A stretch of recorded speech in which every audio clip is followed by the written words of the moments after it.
Welcome to the YetiRadio.com. It's alive! The Yeti. The Yeti Radio. Powered by DavidLeeImaging.com. David Lee Imaging in the Titletown Music Archive. And the Live 365 app. Good evening, everybody. Welcome to YetiRadio.com, live on Twitch, YouTube, and a whole bunch of audio-only streaming platforms. Check them all out at the YetiRadio.com. It'll take you right to their browser. And tonight, we have Amazing Exploding. We got Jeremy, Bang, Drake, Thump, and Matt Twang right here on the Yeti Radio tonight. So tune in for a great interview. Here they are with Donor Dad right here on the Yeti Radio.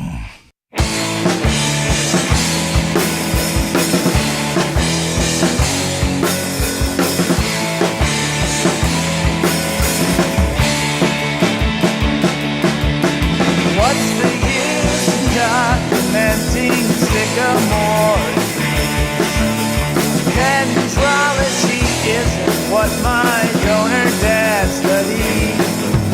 There's so much more I'd like to find out. Live my life with one less down. Find identity, achieve serenity. I can't press go. Time to take a risk. Find 5406. I can't press go. Was a family secret till I was in primary school. Wasn't hard to figure out. Simple math to do. There's so much more I'd like to find out. What if he is no Boy Scout? Find identity, achieve serenity. I can't press go. Time to take a risk. Find 5406. I can't press go.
Welcome, Amazing Exploding, to the Yeti Radio. What's up, guys?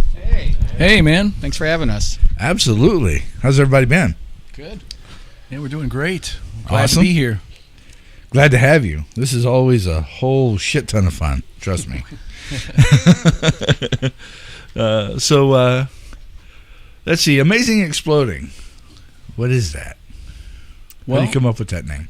When we first formed the band, I told Jeremy and I were having a conversation with our ex-guitarist, and we said, you know, hey, we wanted our name to sound like people to know what we sound like just by hearing the name.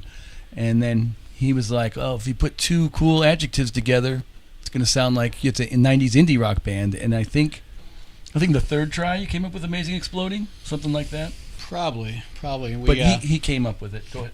Yeah, it's kind of one of those things where you bounce around names as a band and you come up with a million of them. That's a adjective, noun, or the so and so's, whatever. And and yeah, we just kind of got to the point where we're just throwing around whatever. And I remembered a long time ago. I don't know if you've ever looked at the can of Coke. And you know how they have the little, just their little swoosh. Yeah. That actually has a trademark name, and on it, it's called the dynamic ribbon device. And I, for some reason, I just had this picture in my brain of some sort of pencil pusher in legal, being told like, look, we got to call this something, and it just kind of hit me funny to think that he's probably being a big smartass and gave it this just over the top name for something that is so mundane. So I kind of I kept that in mind because I feel like Amazing Exploding promises so much but doesn't really deliver anything. It's just, it's kind of everything and nothing. So you make your own out of it. I was just kind of expecting 3 dots at the end. Right. To leave it open. Right. Yeah. Amazing Exploding. You can put Amazing Exploding. So that was cool. Very interesting. Yeah, I actually like the band name, and I've been doing this for a long time, and it's so rare that I enjoy the band name. It's fun to actually say when someone says, we're not saying it's the Jeremy Band. I always hate those kind of band names. Right? That got voted down. The D Blinko Band, That's the worst. Well, Mr. Drake, we'll let you start off. Tell us about your music career.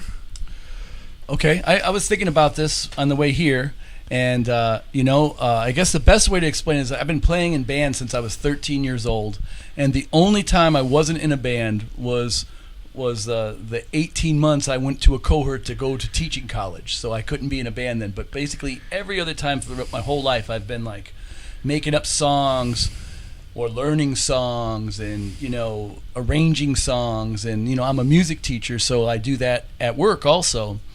And so basically when the pandemic hit, I changed my mindset, like a lot of people did, from trying to do this for money and to do it for love, because there were no gigs, so I switched to love. And so I took one of those classes from Berkeley on how to write better songs or whatever, and I just gave a go at it. And I've played with a lot of great songwriters, and I contacted them for advice, and then I made an album. And I thought, okay, I made an album, now it's just make a band. And it didn't go like that, because everyone's like, well, we don't want to do that, we want to start a new thing. And I'm like, well, I just recorded all these songs. Well, basically what I was able to find is Jeremy, who was like, we compromised. He's like, well, we'll do those songs, but let's reinvent them as Amazing Exploding. And it was a great decision, because I met Matt and Jeremy, and they take the songs to a different level. Like, it's not just some guy sitting, at a coffee shop singing folk songs or whatever. It's like you've got a good quality song, but you also have like taste. That's what they bring me. They're the cool guys. The added flavor. Yeah, they're the cool guys. That's how low the bar's been. The cream in the coffee. All right, Mr. Matt. What was the question? Your musical career. How long you been doing this? Your musical career, like how you got started. Well, as a career, it's been awful. Well, that's a given. You're in this band. No, Would not recommend. It's probably going to be like, we're probably all going to have almost the same. I'm the only one that grew up here. Yeah. Born and raised here, so I've got the Arizona roots. But I think 7th or 8th grade, I took a guitar class because you had to take an elective, and I thought, how hard can guitar be? It's harder than I thought, but you're still working. But it hooked you. I stuck with it. It's always been guitar? And played. It's always been guitar for me. I've never. I'm like every guitarist. I could pick up a bass, but I don't really know how to play it like a bass player. I can tap on drums a little bit, but it's always been guitar for me. But tell him about your musical taste, because that's kind of impressive. So he listens to everything. Well, yeah, that's kind of the weird bar. Like I gigged, same thing. I gigged through the garages in the '80s in high school. Played a lot around Tempe in the '90s.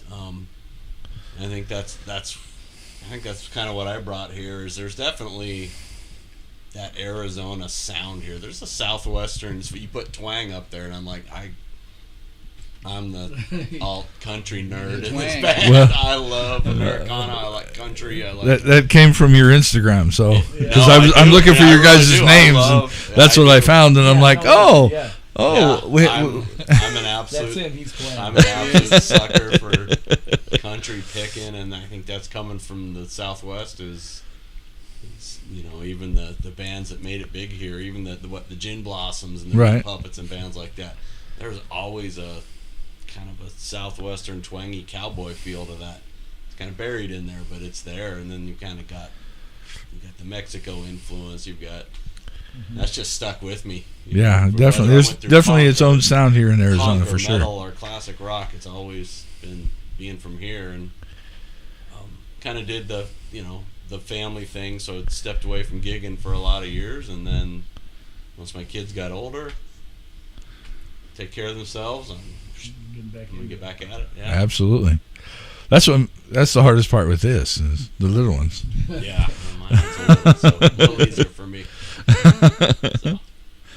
Well, Jeremy, been playing drums quite some time now. Started when I was 15 when over a summer vacation, none of my friends were around. I had nothing to do, and just started banging around on my dad's kit and just got into it. Started playing to records and kind of nonstop since then. So started in high school playing in bands and always been originals. So just got together with some people that were just as horrible as me, and we started a crappy punk band and kind of learned together, and just been going since then. I moved into audio engineering, so that's I'd say that's right on par with it, as far as my love of music. So do that, and just playing bands, have fun. Absolutely. That's at this point in life, that's what it's all about. Just having fun and having a good time and relaxing. It's cheaper than therapy. Definitely cheaper than therapy, for sure.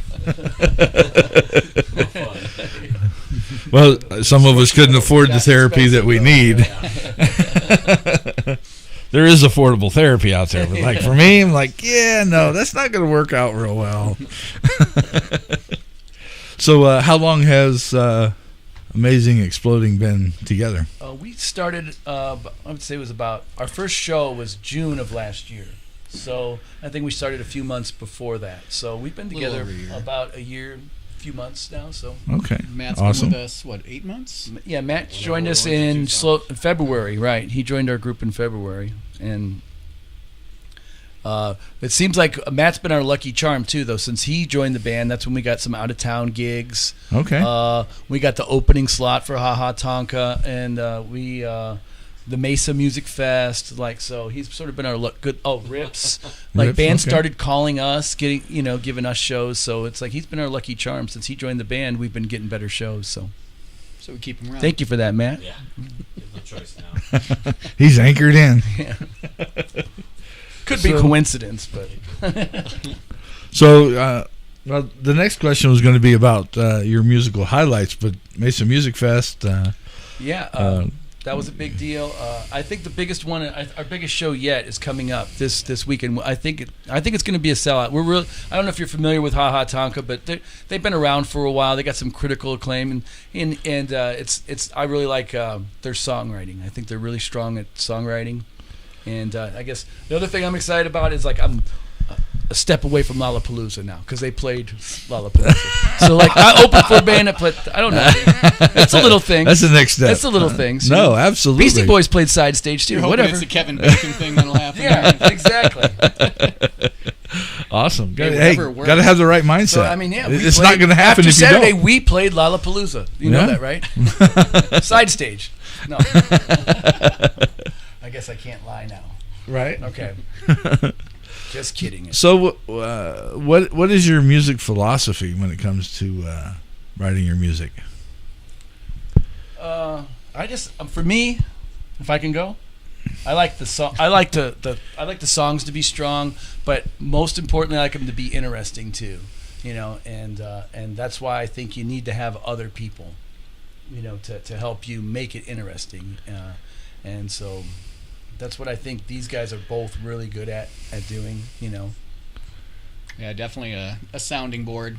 I know every band that I've been in, it's had to be, as much as it can be in a band, a democratic process. I've never been the type to be able to just get in the band and just play, okay, it's this guy's song and I want you to play this, whatever. And I think it's important that to make a song really matter, you have to have some sort of stake in it. If it's not the main songwriting, it's owning your part to the level that it is your part, that no one else will be able to play it the same as you. And that's kind of when we got together. Drake had pretty much the majority of the songs that we have were already in existence in their form as D Blinko.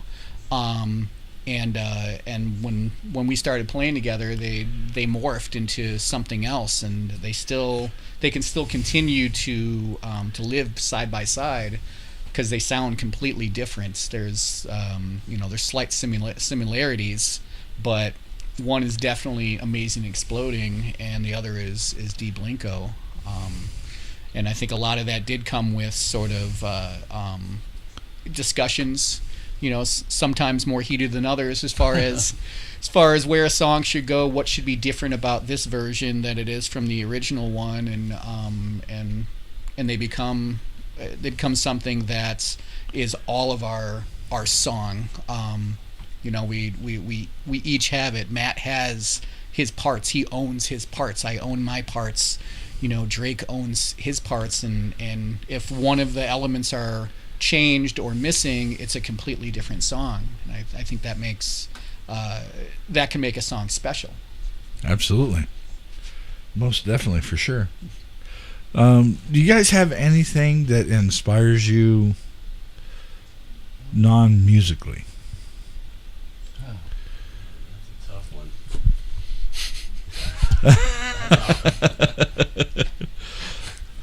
Yeah, I mean, no, I mean, I don't know. I'm really inspired to write songs, and I guess art. I'm really I guess how I'm going to answer that is this. One of my favorite things is we get together on Saturday mornings at 9 a.m., right? And to practice. Sometimes 10. Yeah, sometimes 10. Sometimes we sleep in. But like, we wear our Cage t-shirts. We talk about our random podcast. We talk about bands back in the day. Have you ever heard of it? Like, it's as much that inspires me as it is playing the songs. That I know that on Saturday I'm going to be around like-minded people, and I'm going to learn something from these guys, about some punk rock band from the late 90s or whatever, and I really value that time, not just the songwriting and the singing and stuff. The text threads are fun. We spend very little of our time texting each other about the band, and we go on, and it's fun, and it is kind of like it's inspiring. Like it takes you away from your day-to-day life, not right. that it's bad, it's just it's fun. It's like, yeah, you look forward to if I did this for a living, I'm sure band practice is like, I gotta go to work. When you don't do it for a living, I love going to band practice. I like it. It's fun. It's a couple hours of just dumb. I mean, we just have fun, and you play songs that if they matter to nobody else on the planet, they matter to us three, and at that point we're like, hey, this is great. It works. I don't care. The Connect hang with anybody else, that's not my problem.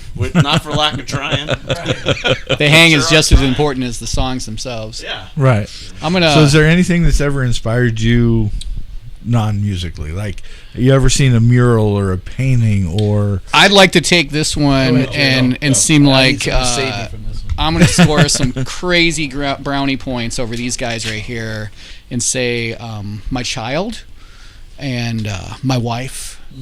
And just you can't use your wife. Friends, and she plays too. Friends and family. That's what inspires me. Okay. You guys are up Schitt's Creek. Yeah, that's right. That's true. But like, have you ever seen anything that's just like outside of the norm Well, that has inspired something, whether it was a lyric or something just made your head go twang? I think I know how to answer your question now. Okay. So this is where I'll go with it, is that if you listen to the lyrics, a lot of the lyrics that are the theme of it is like rebirth, renaissance. It's not a crisis, right? It's you're not, this, we're doing this for real, right? We may not be what we used to be, like it's all like we're doing it for the right reasons. Like these are a lot of the lyrics that we have in our songs are all about being old dudes, but doing it, and doing it for real and being serious about it. And that inspires me. It's musically related, but here's another one that I'm thinking of now is like Bruce Springsteen during the pandemic. I don't remember what album it was, but just listening to him talk about his songwriting, just how serious he was about it, I learned that was half the battle of writing a good song, was if you can think that deeply about whatever topic it is, that's what brings the song out. That's what makes Bruce Springsteen so amazing. He's like, oh, this theme, it's all about driving in cars, and you have to like really search into all the songs to find that theme that he's talking about, but it's there, and I was like, I can think like that. I can do that. I can take myself that serious. And once I did, decent songs started coming, So there you go. That's me. Okay. Let's listen to Nostalgia. That's what that one's kind of about. Right? I was trying to set it up. All right, then. We'll go ahead and break into the intermission song. Here's Amazing Exploding and Nostalgia right here on the Yeti Radio. 1 minute and 57 seconds off. Yeah. Don't call it a comeback. Don't call it a crisis. Might not be what we used to be. I shout from the rooftop. I shout it out louder. I shout at the devil.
Amazing Exploding, live right here in the Yeti Radio studio.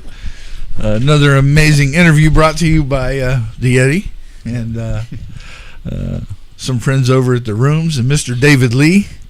But let's see, where were we? We broke into Inspiration. Yes, broke into inspiration. Do you have any oddball, unique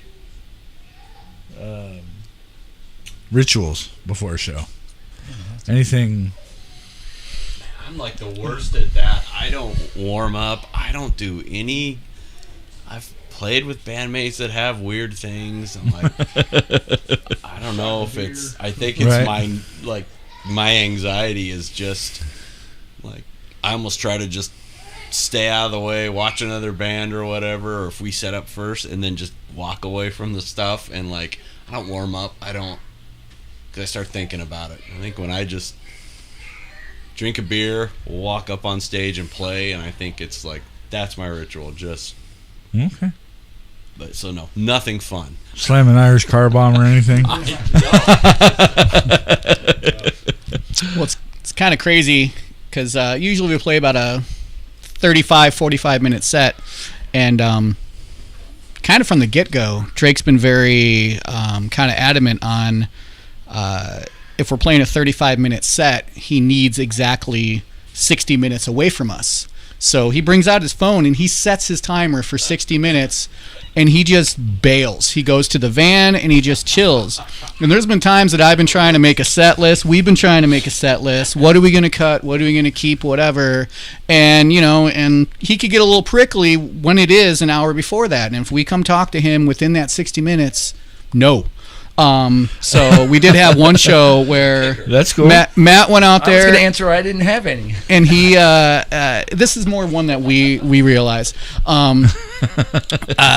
We kind of drew, not physical drawing straws, but we kind of drew straws to, okay, we got to go over this set list. So who's going to go talk to Drake? Because, Drake's an amazing guy, but he has his times, and his time is 60 minutes before that show. So anyway, he drew the shortest straw. Matt went out there, and at least from what I heard from the story and what was in the police report there, he knocked on the window, and Drake flipped the fuck out because apparently he was 23 minutes into it. But we did have a good show, and I think we kind of now just do that all the time and find a reason to bother him because it really does add like a good energy to the set. Okay. I'd just be like, hey, sand. Here's the set list. Is this good or what? He's an interesting guy. And I was going to say I didn't have any. Yeah. Didn't have any rituals. We didn't know how to bring it up. Yeah. Well, that's pretty good. That's probably one of the best ones yet that anybody's willing to talk. He's a great guy, and there is one time in Chicago that he saw a UFO before the show. Okay, we won't get into that though. That's accidental. We have to be in a closed hearing to go over that. Oh, so my TS doesn't clear us. Yeah, right. Just a closed congressional hearing in one of those rooms, When I say he saw a UFO, I have to do the air quotes because UAP. None of us believe him. So, what's your favorite song to perform? It depends. For me, lately I've really enjoyed Nostalgia, the one that you just played. It seems to go over really well. It's the shortest. It's the shortest and quickest. I like it because it reminds me of. That's what she said. One of my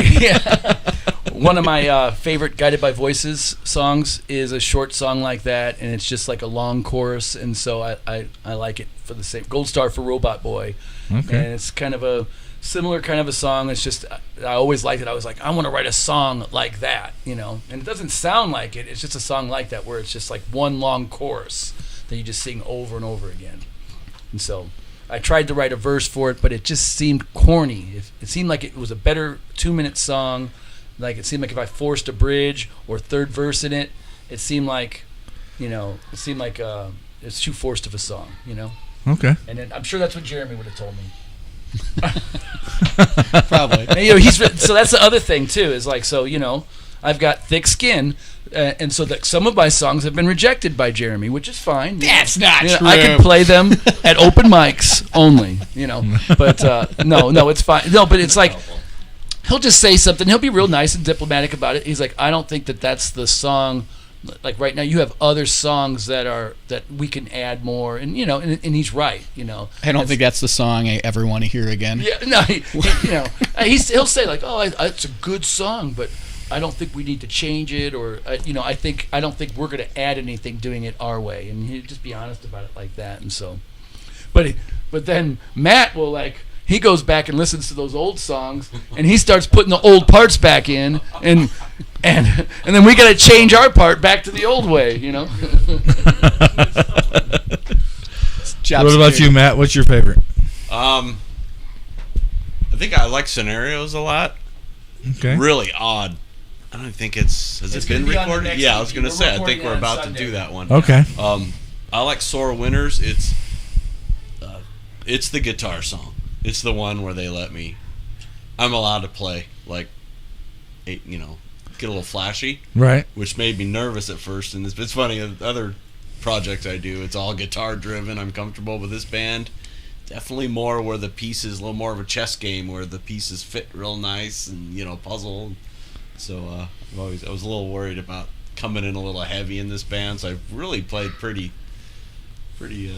sparsely at first, and then these guys were always like, "Hey, turn up and go, man." That's one of the reasons we asked you to come here. Was like, Turn it up and break the knob off. kind of an aggressive guitar player. Right. So Sore Winners, I think, is becoming because I'm getting comfortable, and they let me kind of Awesome. take off. Well, a I'm little looking bit. forward to it. So. Yeah. Both those songs are songs that are on our list of so that's where our next big thing after Saturday is we're going into the studio. We're going to record our second EP, and all the scenarios is the song that he was talking about, and then Sore Winners is the other song. Those are going to be on our next EP. Okay. Jeremy?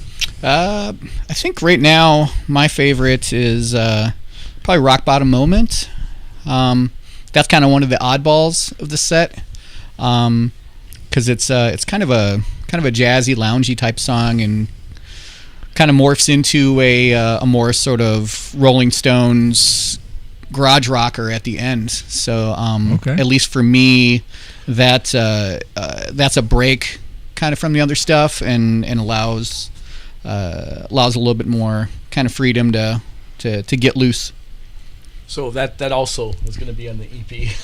Okay. EP, so all the new stuff is we're excited about the new stuff right now. Oh, darn. And don't get me started on John Scott, right?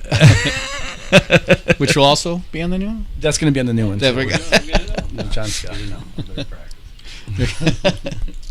You weren't at that meeting? So where's your favorite place to play so far? We've done them all. Trunk Space, Rips. I like the Yucca. I like playing the rooms that have the PA systems. We had a good crowd at the Lost Leaf, but they don't really have a nice PA system, and so it's like You really don't have a place anymore. Yeah, and they don't have a place anymore. But we always drew well. That we always got people to come out there, but it was just. It's like there's no monitors or anything, so it's like I like playing places that have nice big sound systems, like the Yucca, and Trunk Space had a good sound system, and I'm trying to think where else. Oh, Rips, right? They had a pretty decent sound system. So right now, hopefully we'll get in. I mean, we want to get in the Rebel Lounge and some of these other places, but we're still too new. I think we're still too new. Maybe with your help, the Yeti. We're still too old. Band's too old, the guys are too old. Or band's too new, the guys are too old. Well, as a buddy of mine says, at our age, we're just old heads in the back of the room. So you have to come up with something. The Yeti. Right. Amazing Exploding. When he comes out, he'll be coming out as Loudmouth. It's going to be interesting, but that's it. You have to, once you become, I guess, age restricted, irrelevant. You have to find a shtick, and that persona, that band, that signature is what is one of the things that stays relevant today. It seems like, and it's really cool because I've been some bands' very first interviews and seconds or thirds, and then get to interview some people who've been interviewed a lot, and they all make me nervous because I want to make all of us look good, but I guess just being the Yeti, it's just it's that thing, so it helps us stand out a little bit better. Sure. So I know you walk in and people are like, "Hey, it's the guys from Amazing Exploding." Makes you feel good. Right, and I guess the other two guys in the band. I mean, It's usually more like, oh, hey, it's the guys from Amazing Exploding. We'll be over in an hour. Oh, it's those guys.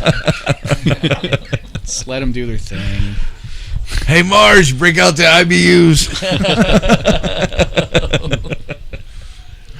Oh, Lord. So you talked about, I can't ask that question because it's premature. Hey, because now I need to hear it. Well, what's your favorite performance so far? But you've got one coming up. We don't know. Yeah. But I have a feeling, given the pedigree of the bands that are playing, I think it's going to be our biggest one yet. And we've sold some tickets too, so a lot of our friends are coming out, so I think it's going to be a big deal, and we're ready. Like we're rehearsed like it's our biggest show yet. Like we're that tight. I think we're ready to go. It seems like this weekend has a lot more than normal going on. Yeah, bigger, more meaningful shows, and it's hard. The last time I went out, I got to go, and it was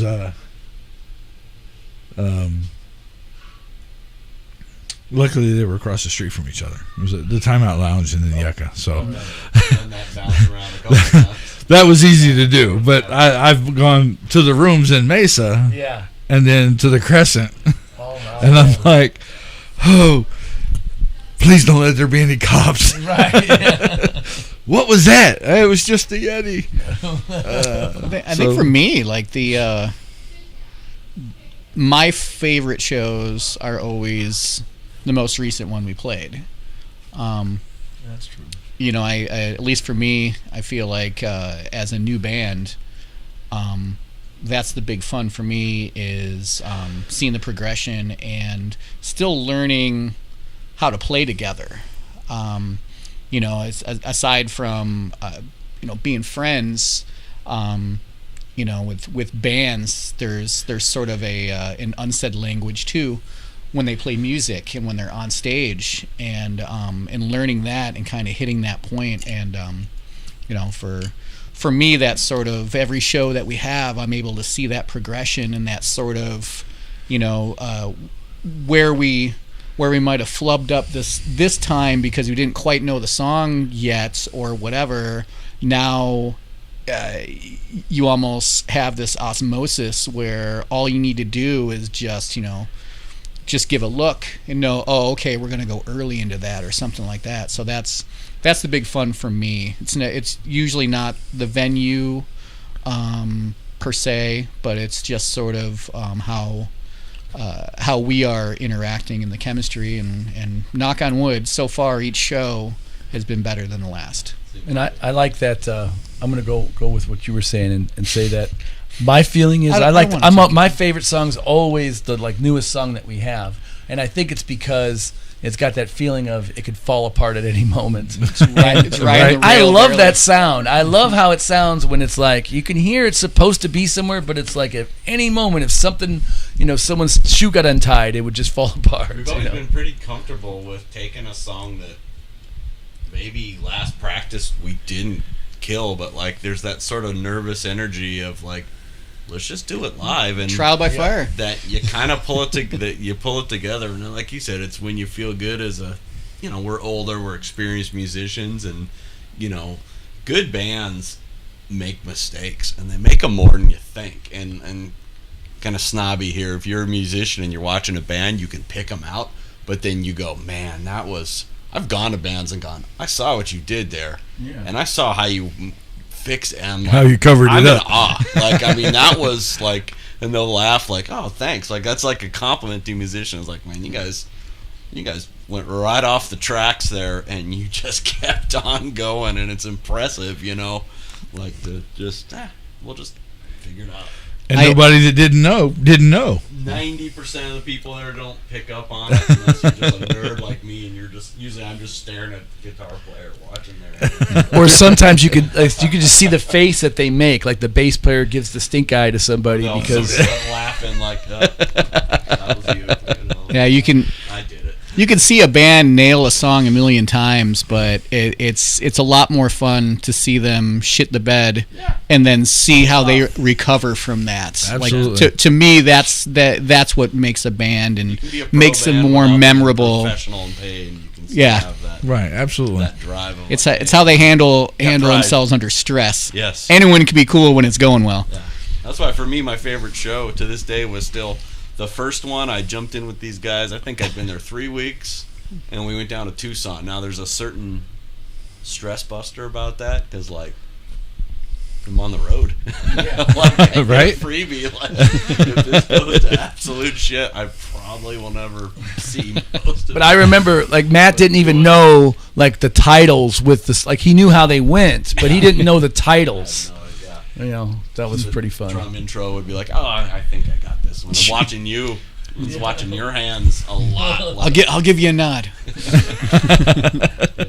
Well, a buddy of mine, Jeff Kelly from HitRadioTheWorks.com, he plays all the 60s, 70s, 80s, and beyond. But he's actually one of the reasons I'm doing this and why the station is live now, because he's been on my ass about it for some time. But he wants to know where do you look forward to trying to play in the future? I know you already said the Rebel, and Yeah, we'd like to get in the Crescent, of course. We would like, personally, my goal from day one has been I want to play South by Southwest with this band eventually. That's where I want to go. That's my ultimate goal, is that I would like us to be invited to go to Austin or something. Maybe we do a little tour down there or whatever.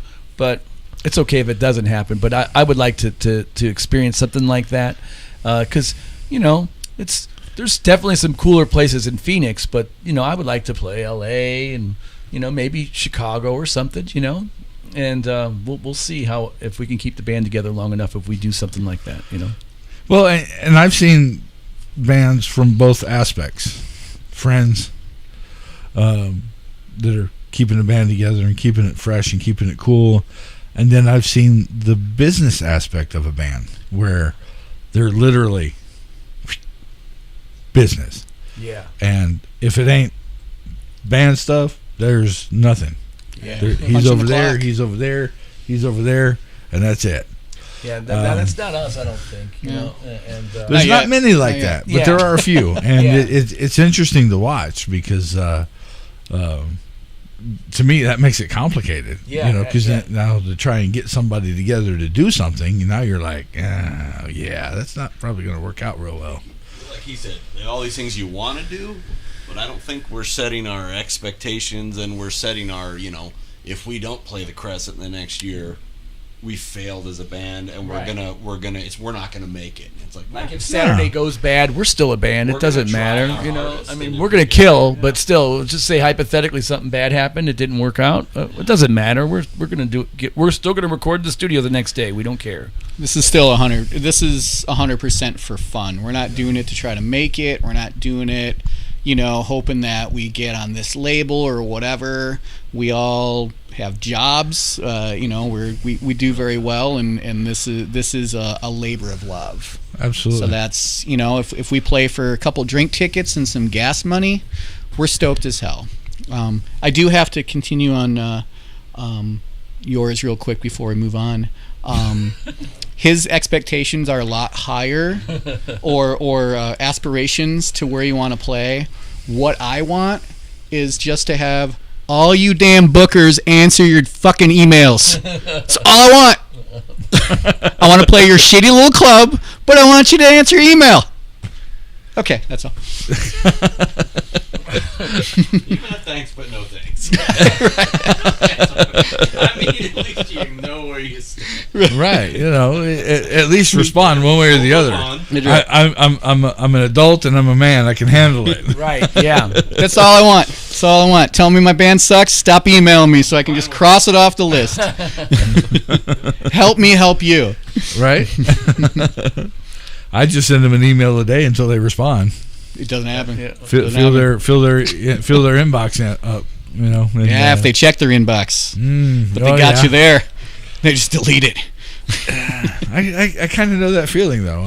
It's thanks to. Well, you know, when we're ready for it, though, the bands will, you know, it's like when we're if we just keep continuing to improve, the places that we want to play will just it will happen eventually. And, Absolutely. And so I think, I have all these aspirations or whatever, but really in the end, it's just a reason to keep continuing to get better. That's it. It's like if we don't meet those goals that I set, I still want to continue to improve and get better. And that's really, even if we don't get any shows, we'll still play the same songs and write the same stuff and record. Right. And whether hundreds of people like us or 3 people like us, because we're back on Saturdays at 9 a.m. Talk That's about right. arcade games and punk rock from the 90s and how hard it is to get a hold of bookers around here and all the stuff and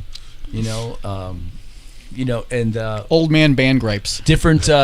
We saw this band last weekend. Have you heard these guys yet? Oh, Drake, you really like these guys, and it's like, that's just my favorite part of it. Honestly, maybe even more than the playing of it is the camaraderie. I really look forward to it. So if you could play anywhere in the world, see, I'd be cheesy, like being from here. I would pick anywhere.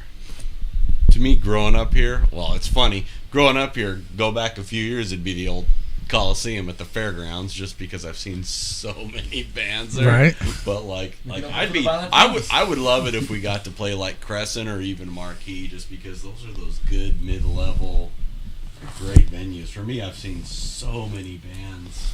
I thought I'd go to Europe or go to Australia or wherever, anywhere in the world. I want that work. I don't even know what is over there. If I won the $1 billion lottery and I was going to take you anywhere in the world you wanted to go play, I would love. I know American bands just kill in Europe.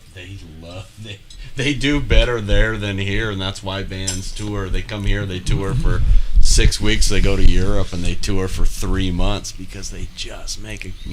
They're so well received there. Like they love Europe and Japan. They love American bands over there. Definitely. So I'd be down with that in a heartbeat. Well, I was here I can't think before of I a said, venue like a classic. because it was Take you to my Wembley. thing, the Metro. I was going to be nice and just look at Jeremy and go, these guys are from Chicago. I was going to go, all right, we'll make it 3. I'll just say the Metro. There you go. I think it's so important. I believe Drake has made it there. I have not. Yes. I moved away before I was able to. I'm curious if there's ever been any punk bands play at Red Rock and how that sounds. Because all the EDM. I'm sure there have. Heavy yeah. bands, but I doubt punk bands have played there. I don't know. I'm sure there have. Yeah. Because acoustics are acoustics, right? Well, Red Rocks is, So the wind and the water said, "Let this be," and Mother Nature said, "This is going to be amazing." First albums I ever just went nuts for as a kid was that U2 at Red Rocks. Like, I still listen to that every other week. I'm like, that's a good one. Think about it. We can do Red Rocks. We have that kind of mellow sound. We'll We'd answer sound our good. email. We'd sound good in the game. Let's see. What's the craziest thing that's ever happened to you on stage during a show? Oh, wow. Do you want me to take this one? Yeah, you better take this. Now, this is another Drake story, so I hope you don't mind. You're answering for Drake But again. not the top of the story. So Drake, Drake's our main guy, and he's probably the most charismatic of the group, so he has the most stuff happen. But we were in Chicago one time, and we're getting ready to play a show. And you asked about rituals before shows, and besides the 60-minute one, every now and then he likes to kind of get in the huddle and do the, but it's kind of a thing that he wanted to do. So we're getting ready for that. We're in the green room. We're all set to do that. We start looking for him. We can't find him. I asked Matt. I thought, last time I saw him, he was talking to, the front of house guy, whatever. So I was like, okay. We're kind of freaking out because it was time to go on. So we started looking around. We had the roadies helping us out. We had everyone helping us out. we end up going down into the basement, and Drake was down there, passed out, and he was handcuffed to a radiator with a bottle of Jack in between his legs. What was her name? And well, I'm getting to that. Hold on. Oh, damn. So we're freaking out because he doesn't have any pants on. So we figured, oh my God, he got rolled. So then, we started asking people, did you see any girls? What happened? Whatever. We finally woke him up. We're just like, Drake, who did this? We're gonna find them, whatever. And finally, he was just like, oh no, I did this to myself. And we said, okay. We uncuffed him, and we had a great show.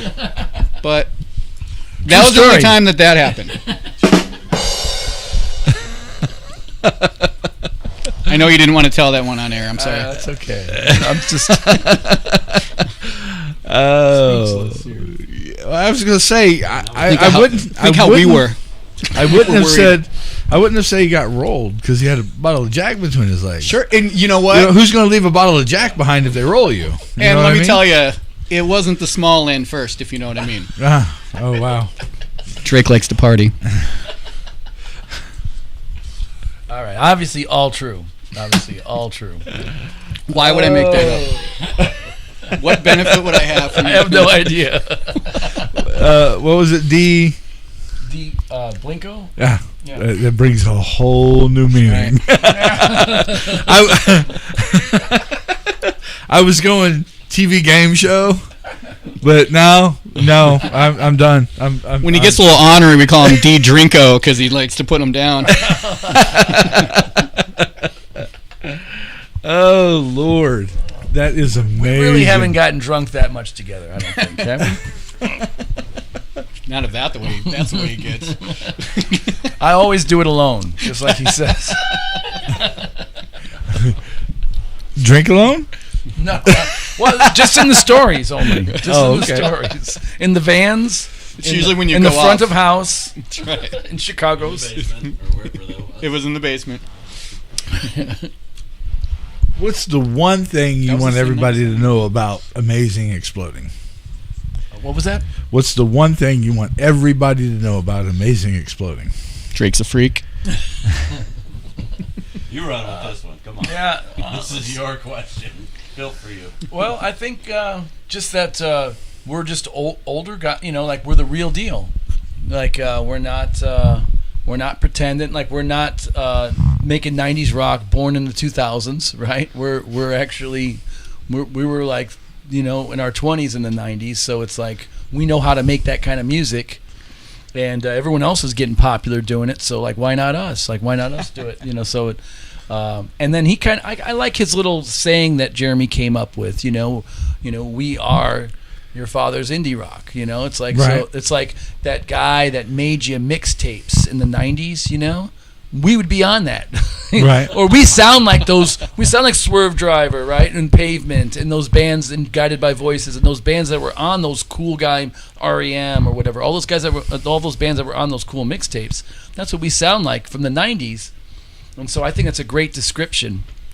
It's buddy. It's kind of our gimmick too. Right. You were saying we needed a gimmick.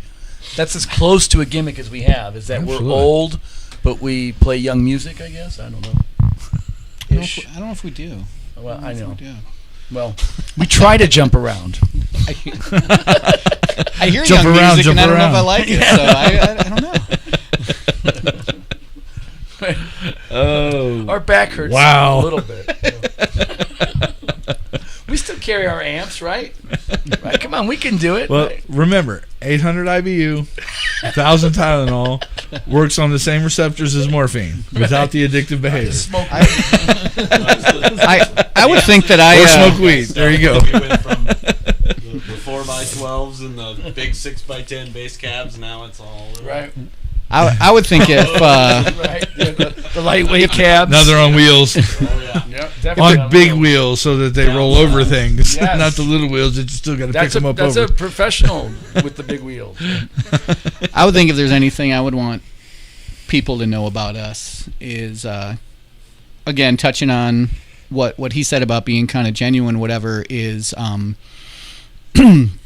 and I don't mean this in any disrespect to any bands out there or whatever, but there's kind of an old school etiquette that isn't really followed anymore, with bands kind of trading shows and supporting each other and sticking around and and doing that, and I think that's kind of a lost thing. It kind of got lost with social media and going back to the "this is your father's indie rock." It's still with that same ethic as well of that we're all doing the same thing and we want to kind of help each other and promote each other and build each other up, not out promote each other from who could have the most Instagram posts or whatever. Who could shows the same night. Yeah, that's the one thing about like Phoenix that I find extremely odd is at least coming from the Midwest. I don't know if it was a geographical difference or a time difference, but when you had the kind of scene, you really paid attention to everything that was going around. So then, if your friends were playing on a particular night, you didn't book a show on that night. You went and saw them, and vice versa. But it's just sort of every man for themselves. And it feels like it's so fractured. That as well, but also there's so much all over the place. Mm-hmm. There's bands from the West Side that don't know nothing about bands from the East Side. Who's That's that? True. Yeah. Yeah. I was at the Rebel and I went live, and band that I was following was playing one of their new songs live, and so I went live on Facebook, and people were like, "Who is that?" And I'm like, It's weird. It's your scene, and nobody knows anything about anybody, and it's only in like small cliques. Yeah. And we like extremely doing cliquey. those things, like you're saying, like the going back to old school. Like well, mostly Jeremy's good. Jeremy's probably the best at it, but like between the three of us is like making flyers. Like I love looking at a good flyer. I like to laugh or whatever, or just go, man, that's odd. Or just in our little Dropbox, just you see a funny picture online. It's just so nice to just throw it in the Dropbox so Jeremy can make a flyer or video or something out of it. We talked about we talked about this in practice about, maybe it kind of goes along with this of like, if you came up in the 80s and 90s in bands before the internet, you recorded a demo and you drove it to a promoter and you handed it to them and you called bands on the phone. You had 10 phone numbers, Right. You had to be like, hey, do you know how to get a hold of this? Hold on, let me give you a phone number. You call them on the phone, you talk to them, and you, hey, can I meet you? Can we come? Hey, come to our next practice. And it was a weirder, like, it's so much Networking easier was a and more necessity. convenient now, and ultimately that's good. But like, man, I think it was, you almost kind of miss going to another band's show. You made sure you popped in and saw them for a while, but then you put flyers on cars. Like, well, how fun was that? Hours of for street crew work. Spending $40-$50 at a printer, and then knowing 90% of those are going right in the garbage. But like, that stuff was fun. Yeah, like, it's part of it. It made a smaller, tighter scene. You'd help other bands out. Hey, I'll put those up at my show. You put these up, and Definitely. a little bit of that. It's gotten lost because of technology, and as it People are, because it's easier to do on social media. Yeah, it's not and then, lazy. It's just. And for me, what I'd like to see around here is, and maybe it is in bigger rooms like Crescent and stuff like that, but is it if that the people who book the place, like the way it worked in Chicago, it always seemed like he'd pull a band from the suburbs, a band from the city, and maybe a band from Indiana or something, and put them on a show, knowing that all three bands are going to bring their own crowd to the show. Whereas what I see here, it's like Chopper John's.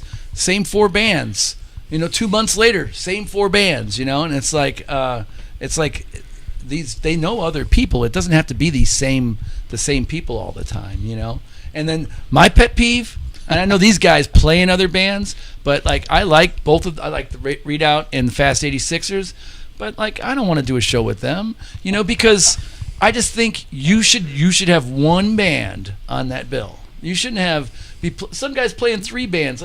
guy plays keyboards in one band, and later on he's playing drums in a different band, and they both suck. You know? Hey, you don't have the mistress and the wife hang out, Right? I agree. All right, enough said. Okay, yeah, we'll leave that one alone. Wait a minute, there was a Who band. plays there was a keyboards band named and that. drums? Who am I talking about? I don't know. You? I don't know how to play drums. and what do they look like? Yeah. I bet they're hip. They gotta have like 8 arms. Well, I just got an email from a manager / promoter from a band in Florida. Oh, wow. I'm like, how's this shit happening? You know what I mean? But They wanted you to buy a timeshare, didn't they? no, no, that gets shot down real fast. Thanks to my ex-wife. But no, it's for me, whether I buy a ticket or whether somebody gives me a ticket, unless there's something that keeps it from happening, which is possible, more than likely. But 9 times out of 10, either way, I'm there from start to finish. Right. No matter what. If I buy the ticket, I'm going to get my money's worth. I'm going to be at the first band. I'm going to see the last band. I'm going to see all of them. Whether it's a visiting band or whether they're all local, that's just, to me, that's what I'm doing. That's what all this is about. So, and then the bands that are coming in and visiting, that's the same thing. This is our scene, and they're coming here and playing. They need the love too because they're coming here. Right. You know, so the more that come here, the hopefully, this turns into something, or whether or not, I don't care because I'm having fun. We're in the same boat, Yeti, right? Right. Your love is radio, and ours is the music end of it, and we're all just doing it for the love of the game, I guess. Yeah, Meeting I get people, to- making new friends, and making Yeah. noise together. Finding Definitely. other weirdos like yourself. and I get to listen to music that not everybody else is listening to because that's what they're telling you to listen to. Right. Well, we appreciate you having us on here. I mean, thank you. I'm going to add this to our list of opportunities. Good opportunities right here. The Yeti. Right. well, thank you. It's a pleasure to have you and enjoy having everybody. And Awesome. trying to get more in here, and I'm waiting to hear back from a couple others. Just trying to keep it as full as possible, but all the other things in life that happen, things get crazy. So we shall see. So growing up when we did, we know what was a successful music career then. What do you consider a successful career today? It's so different. I joke about it a lot. Like, I love music so much that I don't listen to enough of it because I love music podcasts, and I love hearing a lot of kind of that mid to even upper level successful bands. And it's not, bands I look at and go, man, you guys are playing 200 shows a year, and you go to Europe and this, and you find out like they're scraping by, and that just wasn't, in the 80s, if you were on the radio, these one-hit wonders, these people lived their entire lives off of one hit because you could do that. That doesn't happen anymore. One-hit wonder. That's the tiniest percent of bands now. Yeah. It's a whole different. The technology, the internet, the programs that allow people to make music at a distance has flooded the market. And you don't get the John Bon Jovi story of, I took Runaway and went to a brand new radio station that was so new they didn't even have a receptionist yet, and I knocked on the window and the DJ's like, I'll be right out. So when he went on his music break, he came out, he played the song for him, he said he liked it, and he played it. Whether that's why we have Bon Jovi today or not. Yeah. Those are the good. That's a good story. Yeah, and it's that's kind of the purpose here, the platform, to be able to be heard. And I just enjoy being able to give that opportunity. And, this is, it's live now, but it'll also be on YouTube for anybody to watch later.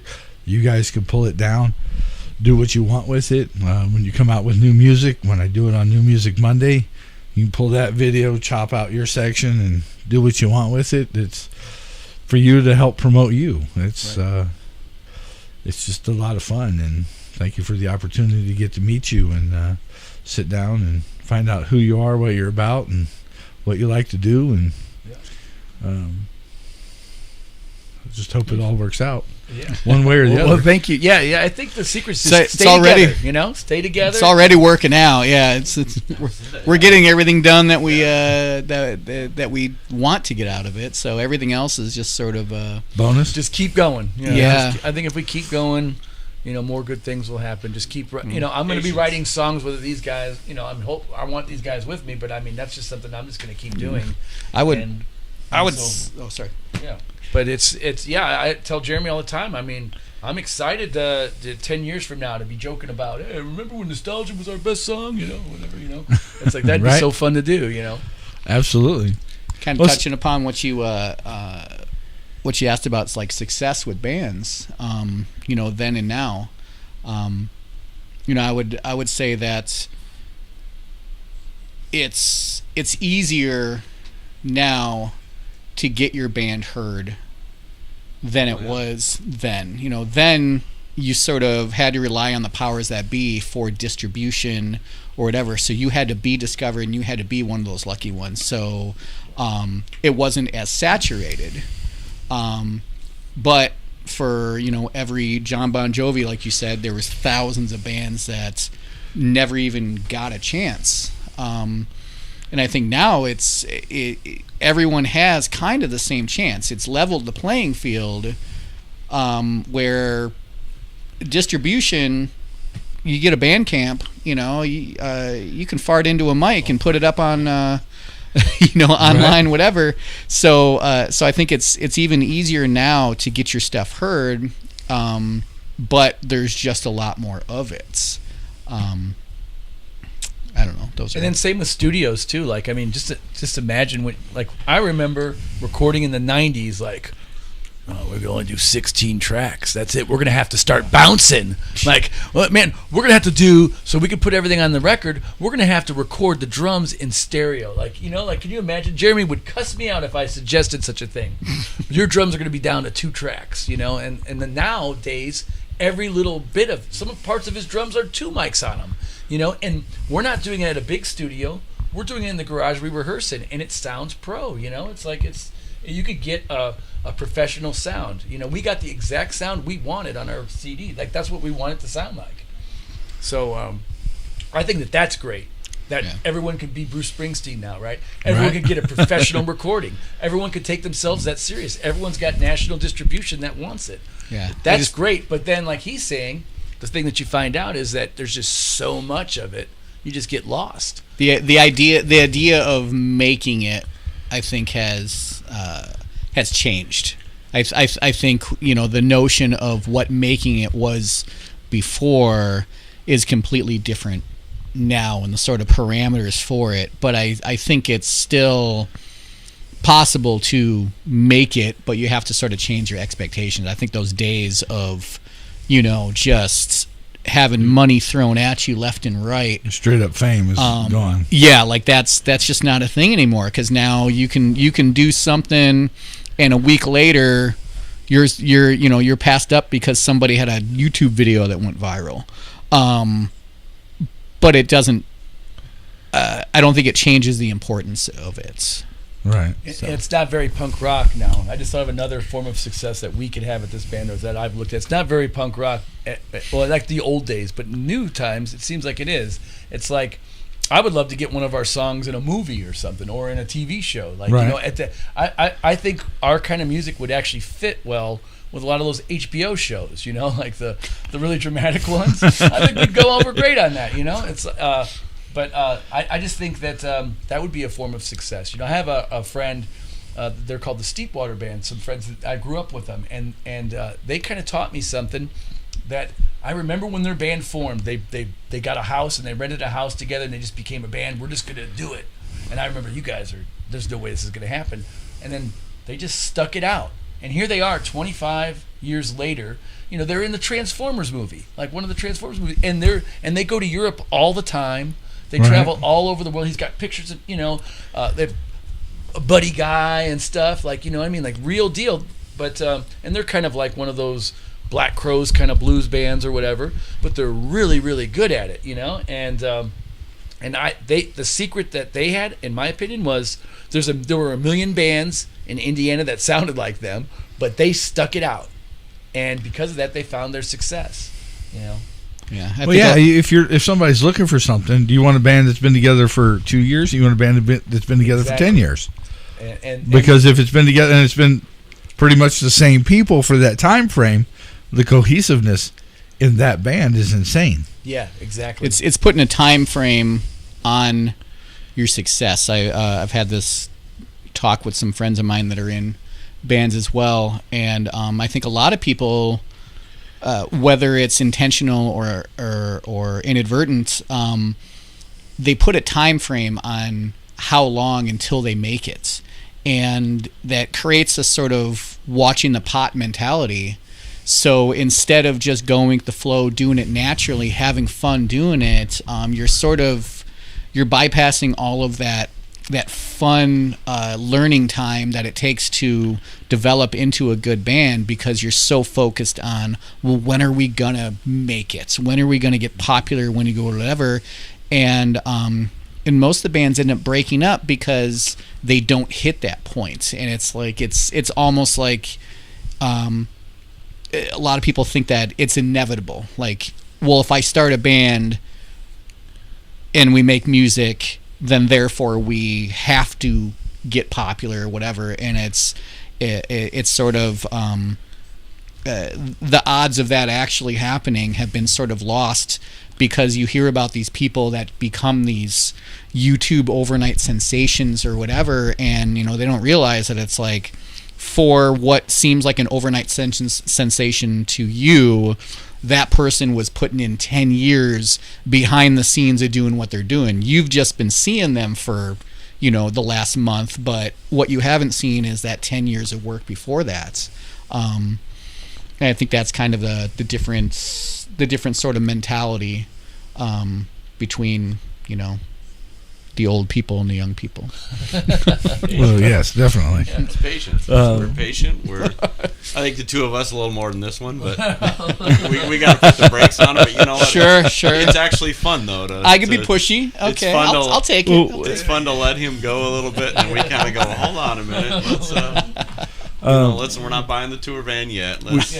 We do have a band that made it and got signed, and then when they finished that, they were like, no, we're not going to go back to that. Yeah. And now they're just doing their thing, their way. And I think that's, it's obviously the future, because that's what's happening. But I don't know how much longer the big guys are going to still be around and still be as influential as they have been over the last 60, 70 years. Yeah, you would think. It seems long, like it should be. They shouldn't have any control, but they do. They still have a lot, like the big labels. Well, in the like, even with big bands, like you see, like, you know, you got your Metallicas and these, but these are bands from the '80s. Like, there's not a big group coming up under them that is so dominant as much as it was. You know, the '70s, every band got big because they wrote one hit and they were all playing arenas. The '80s. It's extended. 90s started to shrink. It's shrinking now. It's down to a handful, especially in rock music. And you're like, man, when the Metallicas and those are done, I don't know. Yeah. Is it going to be just smaller? Those bands have had a 40-year head start, and that's what people don't realize. Dead after that, you know. Like, I think about like man, I don't go see bands in big venues anymore because I've seen them all. The bands that come, okay, hey, Guns N' Roses come back. I saw them when they were great. I kind of don't want to see them now. Right? I saw them, you know, 87, 88. When they coming out with a walker. They were the best band in the world, you know? So it's an odd, like you said, it's a shifting business model, and it's weird, and it's fun to kind of be in the middle of that, just watching it, going, who knows? Just got to roll with it, and I still like just going. I think as long as you're doing what you're gonna do, no matter what, then whatever's going around you can change. Yeah. But if you're trying to constantly change with the trend, you're not really being true to yourself and what you want to do, and that's going to show in the music. That's gonna wear down, the relationship. I think if you're not doing it for yourself, then it'll show. Well, back in the mid to late 60s, when the labels went to DC and had the lobbyists and got royalties put into motion, they didn't tell anybody else. That's how they won. And it sucks because they're the only ones that get anything really in the end. Well, yeah, with the publishing, right? So if you write a song, like really only the song people listed as songwriters get and then the other half of it goes to the publisher, who's just the person who got it heard or whatever, or promoted the song. So it's like, it's kind of bullshit. There's this guy who's not even in the band making half the money from a song, Right, absolutely. And I think that's where the public needs to get educated and learn that that's what the labels did to everybody. Yeah. And they screwed them all. And, there's got to be a way to... Right, and then people don't own their own publishing until they get big, like Taylor Swift or Billie Eilish. Now they'll own their own publishing, but before they were big, they couldn't. It just wouldn't have gotten heard. But that's what like stuff like Bandcamp is for. You can completely bypass that, but people complain that I'm not being heard quick enough or whatever, and it's like you can't have your cake and eat it too. Like the whole idea of that is that you can have control of everything, but you can't control of everything. You can't control whether people are going to like you. And I think a lot of people sort of like come to that sad realization where it's just like, oh, I used to be able to blame it on this is what's holding me back. This is what holds me back. And we're living in such a time right now that it's like technology's there. You can do everything on your own, but be careful what you wish for, because you might just find out that, I'm not good enough, or people just don't like me.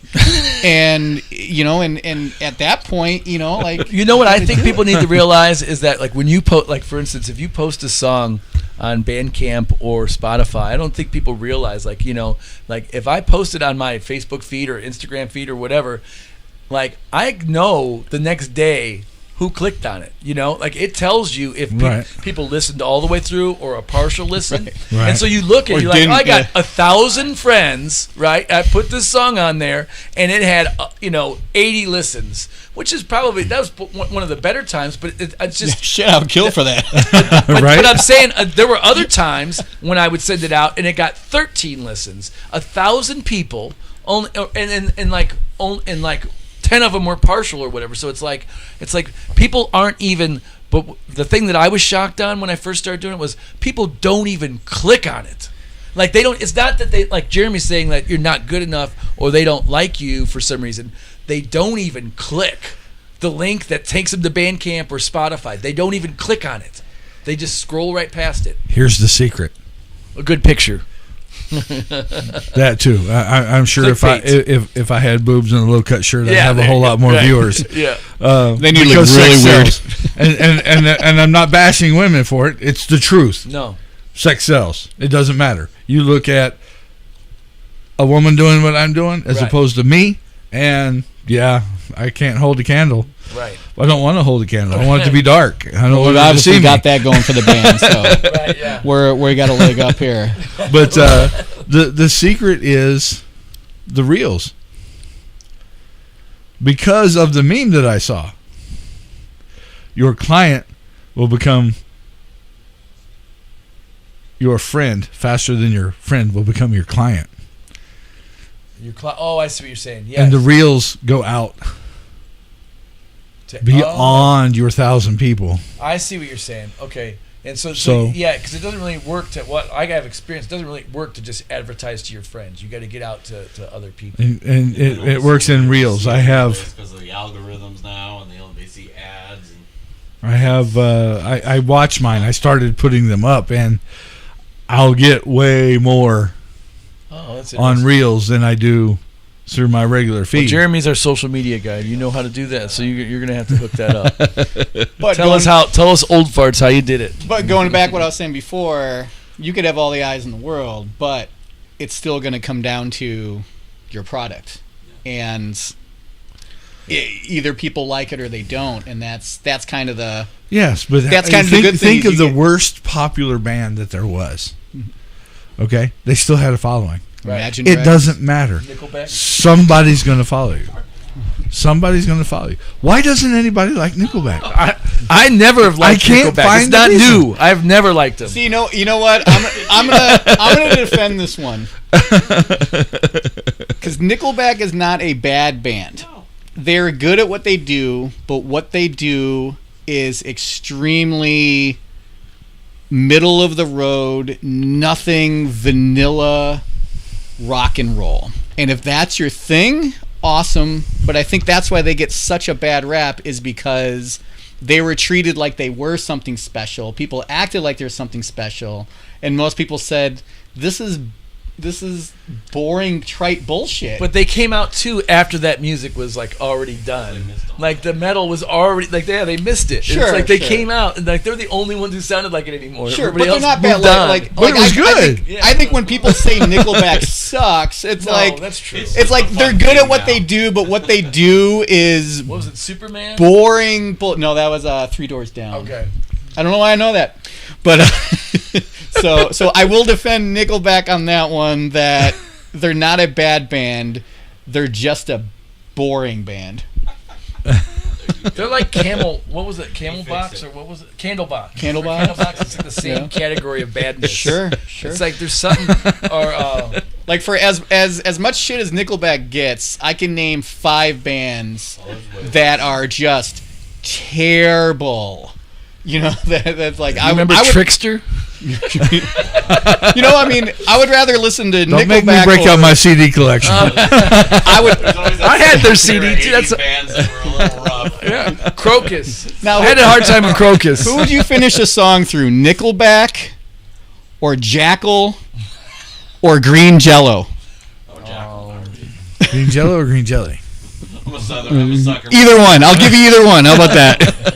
You know I do.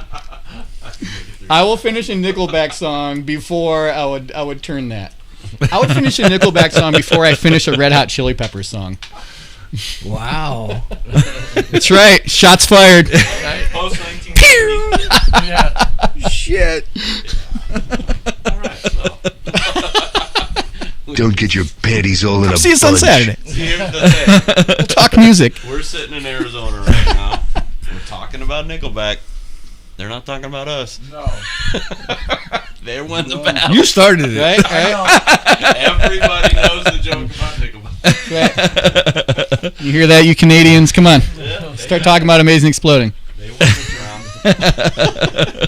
Hey, I got some Canadian friends that check stuff out, so be careful. And I got to stand this close to Terry Clark, so close enough to see the maple leaf tattoo. Really? Up close and personal. Oh, anyway, I want to thank you guys. This has been a blast. Thank you. This has been amazing. Thank you. It's a lot of been fun. amazing exploding. Dot. Yeah. Thanks a lot. I had a good time. Yeah, I've done this. Yeah. So where's the show at Saturday? The Yucca. At the Yucca. Yeah. Okay, I got the ticket right here. Let me see. Ha Ha Tonka and Amazing Exploding at the Yucca Tap Room on Saturday, August 26th at 8 o'clock. Doors are at 7:30. Hi, Ben. That's at 29 West Southern Avenue in Tempe. Go check these guys out. They're going to be awesome. And We will. absolutely. True story. And Black Caesar Soul Club. 2 more bands added. Oh, 2 more bands have been added? Awesome. 4 bands. We play at 9. Show starts at 8. Great. Awesome. Play at 9 o'clock. That's great. Yeah. Should be a good night. Should be a good night. Old man time. All right. This is Jeremy, Drake, and Matt with the amazing Exploding. And closing out tonight was Gliding right here on the Yeti Radio.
Discovering, someone asked if I'd try it. Wasn't ready yet to ride. I jumped off and it felt right. Was a natural the first try. It's like all or nothing to do or feel something. I have found such desire. Stretch my wings and fly, gliding through the sky.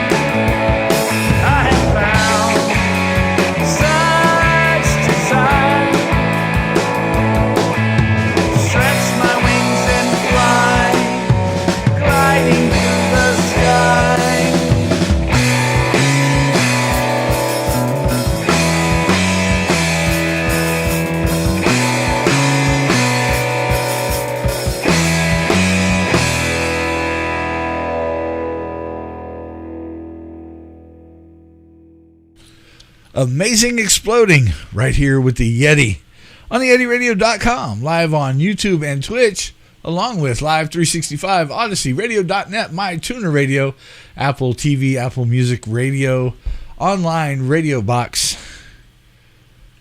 Stream Emitter, Alexa, Sonos. Take me anywhere you want, 24/7, all day long, and have a great time listening to all this amazing music. And stay tuned for, see, we got an interview in 2 weeks. Stay tuned for Monday, New Music Monday. We've already got one new song out from Arsenic Kitchen, so stay tuned for that. And whatever else comes out this week, we'll have it ready for you Monday.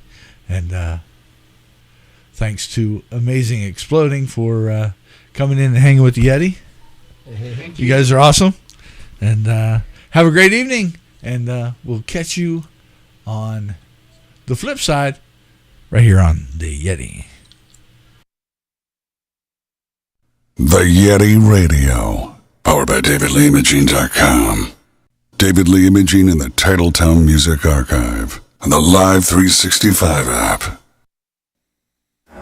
You're rocking with the Yeti. I think this guy's a couple cans short of a six-pack. The hairiest rocker on the planet. Yes!